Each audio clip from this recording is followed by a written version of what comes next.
Am I the a-hole for refusing to meet my mother after she accused me of being in love with my stepfather? I, 21 years old, female, have always had a good relationship with my mother, 46 years old, female, and that didn't change after my parents divorced for personal reasons. However, things took a turn when my stepfather, 37 years old, male, entered our lives. My mother has always been a bit eccentric, but she was never hurtful, and she always made sure my older sister, 23 years old, female, and I felt loved. That changed when she started dating my stepfather.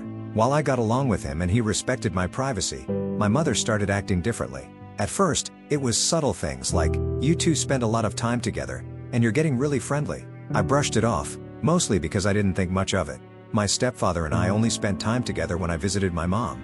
Yes, we joked around, but it was harmless and never inappropriate. Jokes like, "Looking like death today, huh?" We never got physical. Never poked each other or other playful touches, as I do not feel comfortable with being touched for personality reasons, and he has always been respectful. As time passed, my mother's comments became more aggressive. I started to distance myself from both of them to avoid ruining the good relationship we had, though I didn't know what I was doing wrong. One day, my mother invited me over for coffee and cake, and during our conversation, she suddenly asked if I had feelings for my stepfather. I was caught off guard, shocked, and mostly confused. I told her no and asked why she thought that. She said it was because we were too close to just be friends, and she noticed the way he looked at me.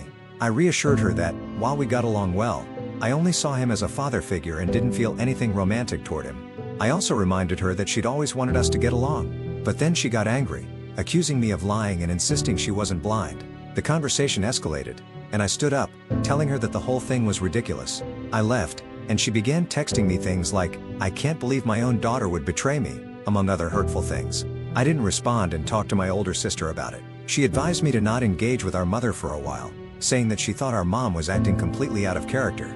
So, I took her advice and stopped visiting and talking to my mother. It's been 2 months of no contact, and today I received a message from her asking if we could meet up to talk about what happened. I'm torn because, on the one hand, I don't really want to meet her after everything that's happened, but on the other hand, I'd like to resolve things and hear her side. Am I the a-hole for not wanting to meet her?